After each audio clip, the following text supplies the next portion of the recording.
ముది రాజుల్లో చైతన్యం ఉందా? నేను చెప్తాను కదా, రాజులు రాజు అంటారు. గ్రామీణ ప్రాంతాల్లో చూస్తే దళితుల కంటే దారుణమైన బతుకులు ఉన్నాయి. మరి ఇన్ని సంవత్సరాలు గడిచిన తర్వాత కూడా ఈ ముదిరాజులు ఇంకా ఆ దారుణమైన పరిస్థితులు ఉండడానికి కారణం ఏంటి సార్? అయితే బ్రదర్ ఒకటే చెప్పుకోం ఏంటంటే, ప్రపంచ దేశాలలో పక్కకు పెడితే భారతదేశంలో ముదిరాజులు దాదాపు ఒక 65 నుంచి 70 రాజ్యాలు పరిపాలించిన చరిత్ర ఉంది. ముదిరాజులు పాండవ జాతికి సంబంధించిన పాండవ వారసత్వం అనేది. రెండోది ఏంటంటే, ముదిరాజుల దగ్గర ఒక వీక్నెస్ ఏముందంటే, ఇంట్లో ఎవరు కూడా తప్పుగా భావించొద్దు, ఇప్పుడు కాదు గత రాజ్యాలు పరిపాలించినప్పటి నుంచి కూడా, అంటే అన్ని కులస్తులు అందరూ కూడా తాగుతారు తింటారు కాదని కాదు, తాగుడుతో పాటు తినుడితో పాటు ఇంకా కొన్ని కారణాల వల్ల ఎంబడ ఎవరైతే మంత్రిగా పెట్టుకున్న వాళ్ళు ఎవరైతే ఉన్నారో వాళ్ళందరూ రాజుల వీక్నెస్ చూసి ఆ వీక్నెస్ మీద దెబ్బ కొట్టడానికి, రాజుకు ఏది కావాలనో దానికంటే ఎక్కువ వాళ్ళకి ఇవ్వడం, మత్తుకు బానిస చేయడం, వేరే వేరే కారణాలకు బానిస చేయడం, అలాంటి చేస్తూ రాజ్యాలని గుంజుకున్న సందర్భాలు చాలామంది ఉన్నారు. అలా మెల్లమెల్లగా రాజ్యాలు, ముదిరాజులకు సంబంధించిన రాజ్యాలన్నీ కూడా కనుమరుగైపోయాయి. దాని తర్వాత మెల్లమెల్లగా తినడానికి తిండి లేని దుస్థితికి ముదిరాజులు రావడం జరిగింది. అలాగే గత ఒక 300-400 సంవత్సరాలు, 200 సంవత్సరాలు, 50, 60, 70, ఓకే, నాకు తెలిసి ఇప్పుడు నేను ఒక ఏజ్ నాది అఫ్కోర్స్ ఒక 35-40 సంవత్సరాల కింద నేను దగ్గర నుంచి కూడా కోడంగల్ కాన్సెన్స్ మా తాత వాళ్ళది. అయితే ఎప్పుడన్నా మేము కూడా మాకు పొలాలు ఉన్నాయి కాబట్టి ఊర్లోకి వెళ్తే అక్కడ వీళ్ళందరూ ముదిరాజులందరూ కూడా ఏంటంటే ఉన్న వ్యవసాయం, అందులో వ్యవసాయం కూడా ఎంత ఒక 4 ఎకరాలు ఉంది. ఆ 4 ఎకరాలు ఉంటే ఆ 4 ఎకరాలు ఉన్నోడు 2 ఎకరాలు ఉన్నోడు 3 ఎకరాలు ఉన్నది ఏంటంటే కొంచెం మత్తుకు ఎక్కువ బానిస అయిపోయి వాళ్ళు డబ్బులు కట్టలేని పరిస్థితిలో వాళ్ళు అడగడము చేయడము, ఒక 1/2 ఎకరు రాసుకో, ఒక 1/4 ఎకరు రాసుకో, నాకు ఇన్ని రోజులు మందు పోయి ఇన్ని రోజులు కళ్ళు పోయి తాగుతాం తిందాం చేస్తాం, తాత ముత్తాతల కాలం నుంచి అలాంటి జరుగుకుంటూ కూడా భూములు ఉన్నాయని కూడా సహా పట్టించిన సందర్భాలు ముదిరాజులకు చాలా ఎక్కువ ఉన్నాయి.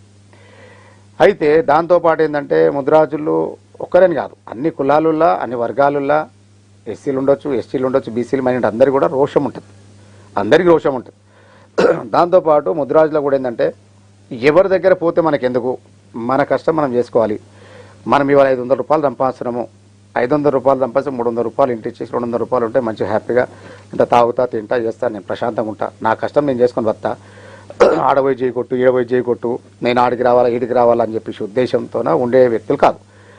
అందులో మన తెలంగాణ రాష్ట్ర వ్యాప్తంగా ఏంటంటే ముదిరాజులు అంటే ఒక నమ్మిన వాళ్ళు, నమ్మకం కుదిరిన వాళ్ళు, నమ్మిన బంటు. రాముడికి ఆంజనేయ స్వామి బంటు ఎట్లనో బంటు అని ఎట్లా పిలుస్తారో ముదిరాజులందరూ కూడా ఆ ఏ ఊరైతున్నదో ఆ ఊరికి నమ్మిన బంటు లాంటి ముదిరాజు, కావలితనం అంటారు. అందులో ఏ విషయం ఉన్నా, ఒక ఎంఆర్ఓ వచ్చినా, ఒక కలెక్టర్ వచ్చినా, ఒక ఆఫీసర్ వచ్చినా, ఒక టీచర్ వచ్చినా, ఎవరు వచ్చినా కూడా ఆ ఊరికి ఫస్ట్ చేరవేసేది ఈ ముదిరాజులకు సంబంధించిన బంటు, ముదిరాజు వ్యక్తి. కావలి అంటారు, కొన్ని కొంచెం బంటు అని పిలుస్తారు. అయితే వీళ్ళకి సంబంధించి వాళ్ళు వెళ్ళేసి పలాని వ్యక్తి పలాని టైంకి వస్తున్నాడు అని చెప్పడం.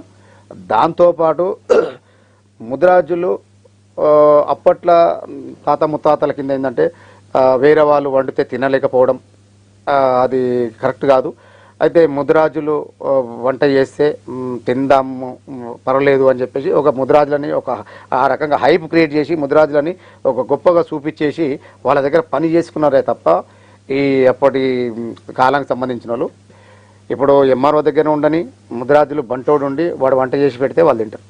తర్వాత ఇప్పుడున్న కల్చర్లు ఏంటంటే ఇప్పుడున్న జనరేషన్లో అప్డేట్ అయినా కాబట్టి అన్ని కులాలు అన్ని వర్గాలకు సంబంధించిన వాళ్ళు కలిసి ఉంటున్నాం కాబట్టి ముదిరాజులు ఆ రకంగా వాడుకోవడం. అందులో తాత ముత్తాతల్ని కూడా ఏంటంటే ఎవరైనా ముట్టుకుంటే రెడ్డిస్ కానీ కర్ణం పటేల్ కానీ ఎవరు ముట్టుకుంటే తింటారు, దోషం లేదనుకుంటే ముదిరాజులు ముట్టుకున్నా పర్వాలేదు అనుకునే జాతి అది. అందులో ఏం చేసినంటే పెద్దమ్మ తల్లి ఊరు బయట ఉంటుంది కాబట్టి ఊరు మొత్తం బోనాలన్నీ అక్కడ తీసుకెళ్తారు. తీసుకెళ్ళిన తర్వాత ఆ బోనాలు దింపి ఆడ నైవేద్యం ఎవరు పెట్టాలి, ముద్రాజులు నైవేద్యం పెడితే మేము తింటాము, ముద్రాజులు ముట్టుకున్న బోనం మళ్ళీ మా ఇంటికి తీసుకొని వెళ్తాము అన్న ఉద్దేశంతోన ఆ ముద్రాజులని ఆ అమ్మవారి దగ్గర అక్కడ పరిమితం చేసిందేమని చెప్పేసి నా ఆలోచన.